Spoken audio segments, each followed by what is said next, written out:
Renungan pada hari ini diambil dari Injil Lukas. Demikian firman Tuhan yang disampaikan di dalam Lukas 2 ayat 25 sampai 32. Adalah di Yerusalem seorang bernama Simeon. Ia seorang yang benar dan saleh yang menantikan penghiburan bagi Israel. Roh Kudus ada di atasnya, dan kepadanya telah dinyatakan oleh Roh Kudus bahwa ia tidak akan mati sebelum ia melihat Mesias, yaitu Dia yang diurapi Tuhan. Ia datang ke bait Allah oleh Roh Kudus. Ketika Yesus, anak itu, dibawa masuk oleh orang tuanya untuk melakukan kepadanya apa yang ditentukan hukum Taurat, ia menyambut anak itu dan menatangnya sambil memuji Allah. Sekarang Tuhan, biarkanlah hamba-Mu ini pergi dalam damai sejahtera, sesuai dengan firman-Mu. Sebab mataku telah melihat keselamatan yang daripada-Mu, yang telah Engkau sediakan di hadapan segala bangsa, yaitu terang yang menjadi penyataan bagi bangsa-bangsa lain dan menjadi kemuliaan bagi umat-Mu Israel.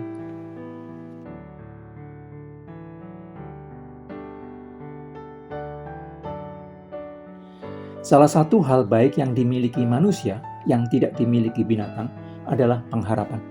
Pengharapan adalah hal baik yang diyakini akan datang di waktu mendatang. Maka dinantikan. Apa yang diharapkan diperoleh seseorang di dalam hidup dan saat ini belum didapatkan akan menjadi sesuatu yang akan terus dia nantikan. Seseorang yang menantikan sesuatu akan mengarahkan hati dan pikirannya kepada hal-hal yang berkaitan dengan objek penantian tersebut. Hati dan pikirannya akan didorong dan dipusatkan kepada berbagai hal yang terkait dengan sesuatu yang dinantikannya itu. Pengharapan timbul karena orang berada di dalam situasi yang dianggap tidak ideal pada saat ini, maka menantikan situasi yang dianggap lebih baik di waktu mendatang. Orang-orang yang sakit mengharapkan kesembuhan di waktu mendatang. Orang-orang yang miskin mengharapkan kondisi ekonomi yang semakin membaik di waktu mendatang. Orang-orang yang berada di dalam penindasan mengharapkan kebebasan di waktu mendatang.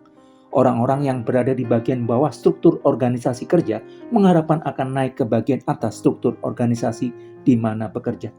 Orang-orang yang bekerja pada bidang yang tidak sesuai keinginannya mengharapkan akan bisa bekerja pada bidang yang sesuai dengan keinginannya di waktu mendatang. Terdapat dua elemen yang membentuk pengharapan seseorang, kondisi pada saat ini dan kondisi ideal yang dibayangkan. Ketika kondisi pada saat ini dianggap tidak sesuai dengan kondisi yang dibayangkan orang, maka dianggap tidak ideal. Orang akan mengharapkan bisa masuk ke dalam kondisi ideal yang dibayangkan pada waktu mendatang. Orang akan menantikan datangnya kondisi yang dianggap ideal tersebut. Jika kemudian apa yang dinantikan itu diperoleh, orang telah menyelesaikan misi hidupnya dengan baik. Keberhasilan mencapai misi hidupnya itulah yang akan membuat orang bersuka cita. Simeon adalah seorang alim ulama Yahudi yang tinggal di Yerusalem dan menjadi orang pertama yang memperoleh gelar Raban, sebuah gelar tertinggi yang diberikan kepada alim ulama agama Yahudi. Gelar ini hanya diberikan kepada 7 orang saja sepanjang sejarah Israel. Simeon juga menjadi pemimpin Sanhedrin, majelis ulama Yahudi yang sangat dihormati masyarakat pada waktu itu. Dengan demikian, Simeon adalah seorang yang sangat terhormat di dalam lingkungan masyarakat Yahudi pada zaman itu. Simeon disebut sebagai seorang yang benar dan saleh yang menantikan datangnya penghiburan bagi Israel. Israel yang telah begitu lama hidup di dalam kegelapan tetapi tidak merasa berada di dalam situasi tanpa cahaya kebenaran, memerlukan seorang Mesias. Israel yang telah begitu lama hidup di dalam ritual agamawi jasmania memerlukan seorang pembebas dari cengkeraman tradisi agama yang membelenggu jiwa. Simeon menantikan keselamatan dari Allah. Simeon percaya bahwa Mesias yang dijanjikan bagi Israel akan datang. Karena itu dia terus menantikan Mesias itu.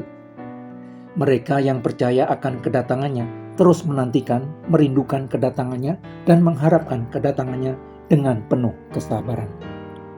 Karena Simeon menantikan penghiburan bagi Israel, maka pikiran dan hatinya juga diarahkan terhadap berbagai hal yang terkait dengan kedatangan penghibur itu.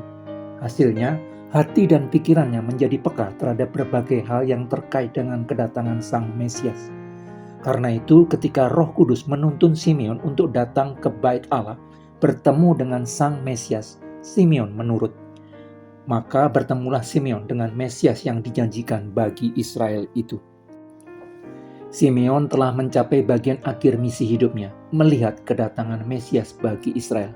Karena itu bersukacitalah Simeon dan rela untuk mati, yang diungkapkan dengan mengatakan, "Sekarang Tuhan, biarkanlah hambamu ini pergi dalam damai sejahtera."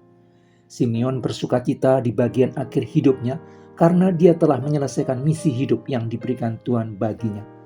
Simeon bisa menatap kematian dengan mata dan hati terbuka karena telah bertemu dengan juru selamatnya.